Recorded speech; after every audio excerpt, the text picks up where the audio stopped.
ஈத்தமிழ் மீடியனர்களுக்கு அன்பு வணக்கம். இன்னைக்கு எதை பத்தி பார்க்க போறோம் பார்த்தீங்க அப்படின்னா, தல என்று அன்போடு ரசிகர் மத்தியில் அழைக்கப்படுபவர் தான் அஜித் குமார் அவர்கள். அவர் பார்த்தீங்க அப்படின்னா, இப்போ சினிமால என்னதான் இதுவா இருந்தாலும், ஆனா இப்போ அவரு கார் ரேஸ்ல தான் ரொம்ப பிஸியா வந்துட்டு இருக்காருன்னு சொல்லலாம். அதை தொடர்ந்து அவரை சினிமாவோட ரொம்பவே லைக் பண்ணி பண்ற ஒரே விஷயம் பார்த்தீங்க அப்படின்னா, கார் ரேஸ் தான். ஸோ ஒருவேளை அவர் சினிமாவை விட்டுருவாரா, கார் ரேஸே ஃபுல்லா போயிடுவாரா அப்படின்னு அவரோட ரசிகர் மத்தியில பெரும் கேள்விக்குறியா இருந்துச்சு. அண்ட் அது மட்டும் இல்லாம இப்போ ரீசெண்ட் டேஸ்ல அவரோட அப்டேட்ஸும் நம்ம சேனல்லே பார்த்தோம். AK-64 AK-66 சொல்லிட்டு அவர் நடிச்சிட்டு இருக்காரு. அது மட்டும் இல்லைங்க, இப்போ அவரு துபாயில கார் ரேஸ் நடந்துட்டு இருக்கப்போ இப்போ இந்த போரின் காரணமாக அங்க மாட்டிட்டு இருக்காரு. அண்ட் அதை தொடர்ந்து இன்னைக்கு சினிமா வட்டாரத்துல அஜித் குமாரை பத்தி ஒரு அப்டேட்ஸ் கொடுத்திருக்காங்க. யாருன்னு பாத்தீங்க அப்படின்னா AL விஜய் அவர்கள் தான். ஆல்ரெடி விஜய் அவர்கள் நிறைய ஹிட் படம் கொடுத்திருக்காரு. அண்ட் அதை தொடர்ந்து இப்போ அவரு AK-வை வச்சு இயக்க போறாருங்க. என்ன படம் இயக்க போறாருன்னு தானே பாக்குறீங்க. அது படம்லாம் இல்லைங்க. அது வந்து AK-யோட ஒரிஜினல் ஸ்டோரி. எஸ், அவரு AK-யோட வரலாற்றை பத்தி அவரு எந்த மாதிரி ரேஸை லைக் பண்றாரு, அதை லவ் பண்ணி எந்த அளவுக்கு அதை பண்றாரு, என்னைக்கு பண்றாரு, அது எல்லாமே ஒரு டாக்குமெண்ட்ரி மாதிரி எடுத்து ரசிகர்கள் மத்தியில திரையரங்குல வெளியிடலாம் அப்படின்னு சொல்லிட்டு ரொம்ப நாளா பேச்சுவார்த்தை போயிட்டே இருந்திருக்கான். அண்ட் அதை அதிகாரப்பூர்வமா இப்போ அனௌன்ஸ் பண்ணியிருக்காங்க. ரேசிங் இஸ் இன் ஆக்டிங் அப்படிங்கிற பேர்ல இந்த டாக்குமெண்ட்ரி எடுத்து ரிலீஸ் பண்ண போறாங்களாம். அது மட்டும் இல்லாம ஆல்ரெடி டாக்குமெண்ட்ரி ரிலீஸ் பண்றாங்க அப்படின்னா OTT தளத்தை தான் ரிலீஸ் பண்ணுவாங்க.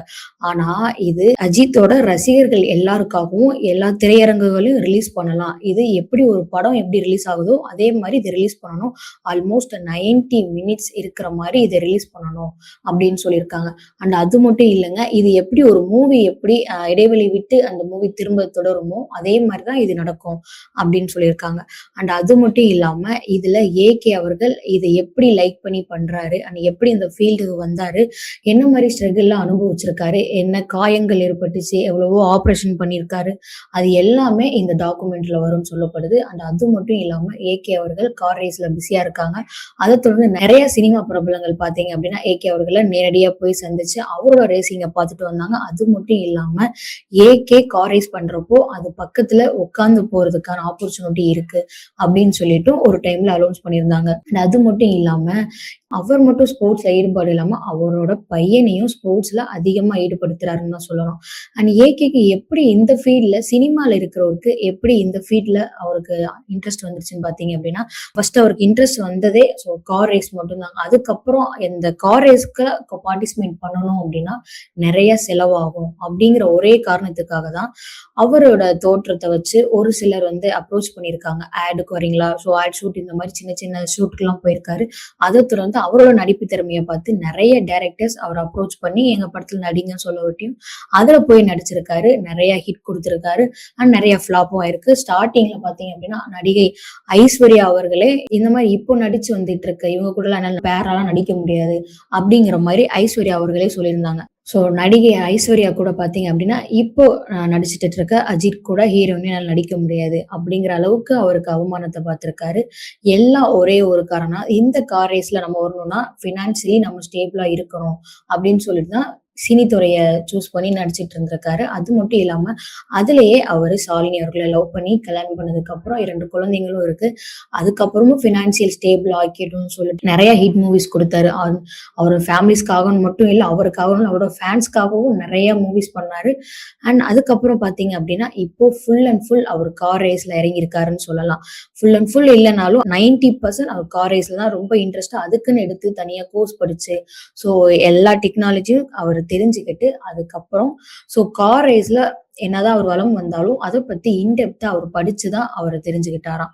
அதாவது AK அவர்கள் எங்கெல்லாம் கார் ரேஸ் பண்ணாரோ பெல்ஜியம், அபுதாபி, மலேசியா, துபாய், இது எல்லா இடத்துலயும் பாத்தீங்க அப்படின்னா அவர் எங்கெல்லாம் ரேஸ் பண்ணாரோ அதே இடத்துக்கு போயிட்டு அந்த டாக்குமெண்ட்ரி எல்லாம் எடுத்து பண்ண போறதா சொல்லப்படுது.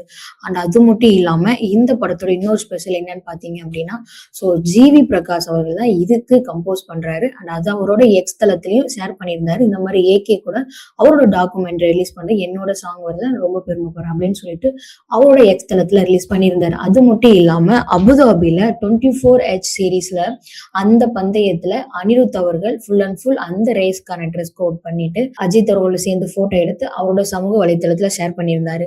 அண்ட் அதை தொடர்ந்து பாத்தீங்க அப்படின்னா இந்த டாக்குமெண்ட்ரி எப்போ ரிலீஸ் ஆக போகுது அப்படிங்கறதாங்க ஸ்பெஷல். மே 1 அஜித்தோட பர்த்டே அன்னைக்கு பாத்தீங்க அப்படின்னா இந்த டாக்குமெண்ட்ரி ரிலீஸ் பண்றாங்க.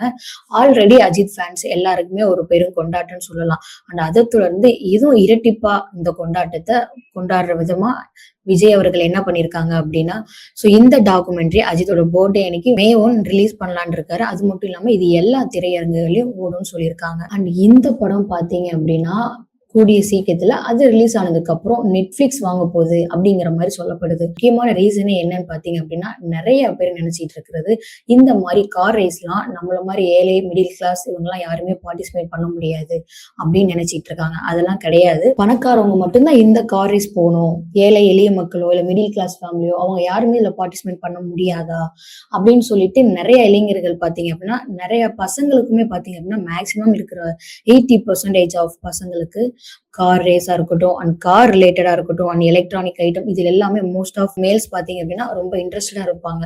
அண்ட் இந்த கார் ரேஸ்மே பாத்தீங்கன்னா நிறைய பேர் இன்ட்ரெஸ்டடா இருக்காங்க. ஆனா வெளியில வந்து அது பண்றதுக்கு பயப்படுறாங்க. இன்னொன்னு பணம். சோ பணக்காரங்க மட்டும்தான் இது பண்ண முடியும் அப்படின்னு நினைச்சிட்டு இருக்க எல்லாருக்குமே இது ஒரு அர்ப்பணிக்கிறோம் அப்படிங்கிற வகையில விஜய் அவர்கள் சொல்லியிருக்காங்க. அப்படிங்கிறதுக்காக நிறைய இளைஞர்களை மோட்டிவேட் பண்ற விதமாகவும் அஜித் அவர்கள் எப்படி ஸ்ட்ரகிள் பண்ணிட்டு சோ எப்படி அவர் ஸ்டார்டிங்ல இருந்து வந்தாரு அப்படிங்கிறது எல்லாமே இந்த டாக்குமெண்ட்ரியில இருக்கும். நிறைய இளைஞர்களுக்கு இதுக்கு மோட்டிவேஷனா இருக்கும். நிறைய பேர் இதோட டேலண்ட்டை வெளிப்படுத்துறதுக்கும் வாய்ப்பு இருக்கு அப்படின்னு சொல்லியிருக்காரு. அது மட்டும் இல்லாம என்ன பண்ணிருக்காருன்னா, அவர் என்ன சொல்லியிருக்காரு அப்படின்னா 1983 அப்போ கபில் தேவ் கிரிக்கெட் விளையாண்டு உலக கோப்பை வென்றதுக்கு அப்புறம் தான் இந்தியாவுல கிரிக்கெட்டுக்கான மதிப்பே உருவாச்சு. அதை தொடர்ந்து இப்போ அஜித் அவர்கள் டாக்குமெண்ட்ரி பாத்தீங்கன்னா ஒரு வரலாற்றை படிக்கும். அதனால நிறைய பேர் வெளியில வருவாங்க. ஏன் இன்ஃபேக்ட் இது ஒரு கிரிக்கெட் மேட்ச் மாதிரி கூட நம்ம இந்தியால இது கண்டிப்பா வந்து பெரிய அளவுல சாதனை படைக்கிறது கூட வாய்ப்பு இருக்கு அப்படின்னு சொல்லிட்டு விஜய் சொல்லியிருக்காரு. சினிமா துறை சார்பாக அவர் எந்த ஒரு இன்டர்வியூஸ் கொடுக்கல அப்படின்னாலும், ஆனா ரேஸ்க்கான இன்டர்வியூஸ் நிறைய பேர் ரேஸ் ரிலேட்டடா அவங்க எடுக்கிறப்போ அங்க போயிட்டு பாத்தீங்கன்னா அவர் நிறைய இன்டர்வியூஸ் கொடுத்ததை நம்ம பார்க்க முடிஞ்சது. அண்ட் அது மட்டும் இல்லாம இப்போ இந்த டாக்குமெண்ட்ரிக்கு அப்புறம் அவர் இன்டர்வியூஸ் பிரஸ் மீட்லாம் வருவாரா அப்படின்னு கேட்டு அதுவும் கேள்விக்குறியா இருக்கு. சோ தொடர்ந்து பார்ப்போம் இந்த டாக்குமெண்ட்ரி எப்படி இருக்கு அண்ட் எப்படி ரிலீஸ் ஆகும். அதுக்கப்புறம் ஐகே அவர்கள் வெளியில வந்து இதை பத்தி ஏதாவது பேசுவாரா அவங்க ரசிகர்களுக்காக அப்படிங்கிறது எல்லாமே நம்ம தமிழ் மீடியா வாயிலாக தெரிஞ்சுக்கோங்க. இது போன்ற செய்திகளை நீங்க தொடர்ந்து பார்க்கணும் அப்படின்னா தமிழ் மீடியாவை சப்ஸ்கிரைப் பண்ணுங்க. தொடர்ந்து பேசுவோம்.